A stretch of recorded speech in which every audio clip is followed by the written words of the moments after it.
Assalamualaikum warahmatullahi wabarakatuh. Puji syukur marilah kita panjatkan kepada Allah Subhanahu wa taala yang telah memberikan beribu-ribu nikmat. Tak lupa sholawat dan salam tercurahkan kepada Nabi Muhammad Shallallahu alaihi wasallam, keluarganya beserta sahabat. Semoga kita semua mendapatkan syafaatnya dan mendapat petunjuk hingga hari kiamat nanti. Ketika kita diuji dengan ujian ego, marah, perasaan, sakit hati, yang kayak gitu-gitu, ini ujian jauh lebih berat daripada ujian fisik dan ujian harta.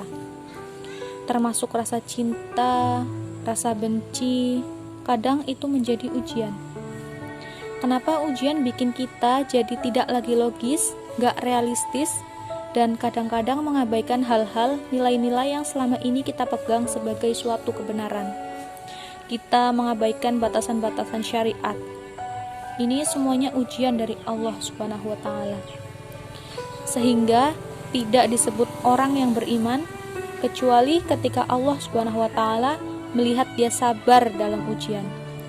Kalau dia gak sabar dalam ujian, malah di dalam pembukaan surat Al-Ankabut, Allah menggolongkan mereka termasuk orang-orang yang munafik. Apa arti orang munafik? Orang yang mengaku beriman, tapi sebetulnya dia tidak beriman.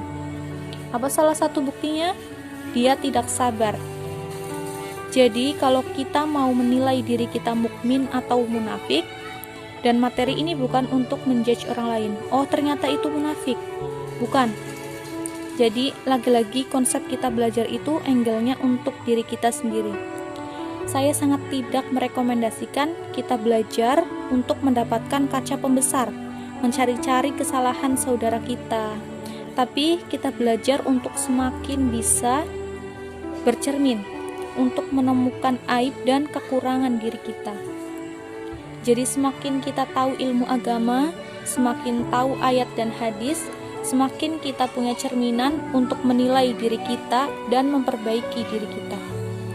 Bukan mencari kaca pembesar untuk memperjelas aib-aib dan kesalahan orang lain.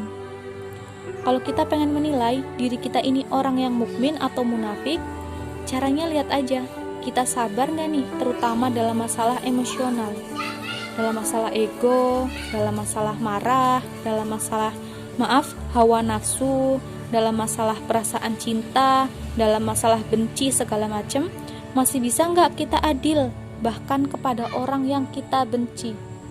Adil kepada orang yang kita benci, adil kepada musuh sekalipun. Jangan sampai kita gara-gara nggak suka kepada seseorang, kita berlaku zalim kepada dia. Jangan. Ini berarti kita harus melawan ego kita sendiri. Ego untuk memaafkan orang lain, ego untuk bisa melupakan kesalahan orang lain, ego untuk bisa berlapang dada dengan hal-hal yang gak nyaman daripada orang lain. Ini adalah ujian yang paling berat. Di situ kita bisa lihat, kita ini mukmin atau munafik. Kalau gak pernah sabar sama sekali dalam masalah ego, dalam masalah emosional, berarti jangan-jangan kita tergolong di antara orang-orang yang kata Allah, wa ma hum bimu'minin. Mereka bukan orang yang beriman. Kata Allah di surat Al-Ankabut, mereka itu adalah wala ya'lamannal munafikin. Orang-orang yang munafik. Naudzubillah min dzalik. Kalau kita merasa pernah sabar terhadap emosi kita, sekarang kita lihat, sesering apa kita sabar terhadap emosi kita. Maka derajat seorang mukmin tergantung tingkat kesabarannya. Ada orang yang sabar hanya kalau disakiti dengan satu kata. Ada yang sabar dengan satu kalimat. Ada yang sabar satu paragraf. Ada yang sabar dibully rame-rame, dia juga tetap sabar. Berarti lahum darajatun 'inda rabbihim. Orang beriman juga bertingkat-tingkat. Dan tingkatan itu tergantung tingkat kesabaran kita dalam menghadapi ujian. Salah satunya ujian emosional kita, ujian perasaan kita. Demikian Kiranya yang dapat saya sampaikan semoga bermanfaat. Akhirul kalam, saya ucapkan terima kasih. Billahi taufik wal hidayah. Wassalamualaikum warahmatullahi wabarakatuh.